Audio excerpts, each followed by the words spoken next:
त्रैलोक्य मंगलनाम सूर्यकवचम. श्री गणेशाय नमः. श्री सूर्य उवाच. सांब सांब महाबाहो शृणु मे कवचं शुभं.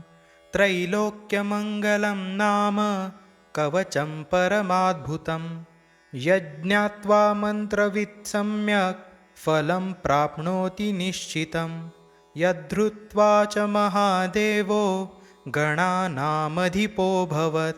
पठनाद्धारणाद्विष्णुः सर्वेषां पालकः सदा. एवमिन्द्रादयः सर्वे सर्वैश्चर्यं वाप्नुयुः. कवचस्य ऋषिर्ब्रह्मा छन्दोनुष्टुबुदार्हतः. श्रीसूर्यो देवता चात्र सर्वदेव नमस्कृतः.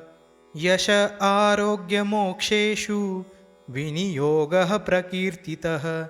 प्रणवो मे शिरः पातु घृणिर्मे पातु भालकम्. सूरव्याननयन् द्वन्द्व मादित्यः कर्णयुग्मकम्.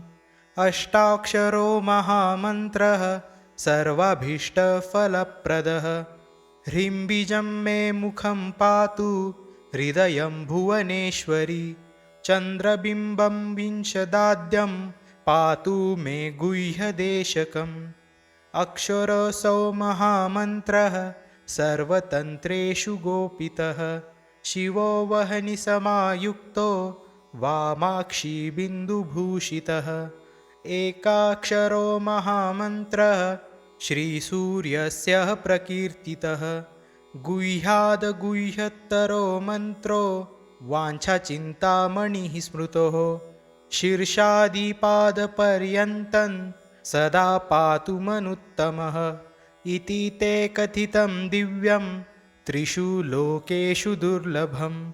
श्रीप्रदं कान्तिदं नित्यं धनारोग्यविवर्धनं. कुष्ठादिरोगशमन महाव्याधिविनाशनं. त्रिसन्ध्यं यः पठेन्नित्यं रोगी बलवान् भवेत्. बहुना किमिहोत्केन यद्यन्मनसि वर्तते. तत्तत् सर्वं भवेत्तस्य कवचस्य च धारणात्. भूतप्रेतपिशाचाश्च यक्षगन्धर्वराक्षसाः ब्रह्मराक्षसवेताला न द्रष्टुमपि तं क्षमाः. दूरादेव पलायन्ते तस्य संकीर्तनादपि. भूर्जपत्रे समालिख्य रोचना गुरुकुङ्कुमैः. रविवारे च सङ्क्रान्त्यां सप्तम्यां च विशेषतः.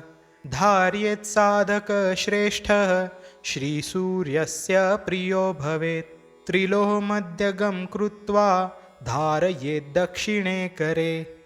शिखायामथवा कण्ठे सोऽपि सूर्यो न संशयः. इति ते कथितं साम्ब त्रैलोक्यमङ्गलाभिदं. कवचं दुर्लभं लोके तव स्नेहात् प्रकाशितम्. अज्ञात्वा कवचं दिव्यं यो जपेत् सूर्यमुत्तमम्. सिद्धिर्न जायते तस्य कल्पकोटिशतैरपि.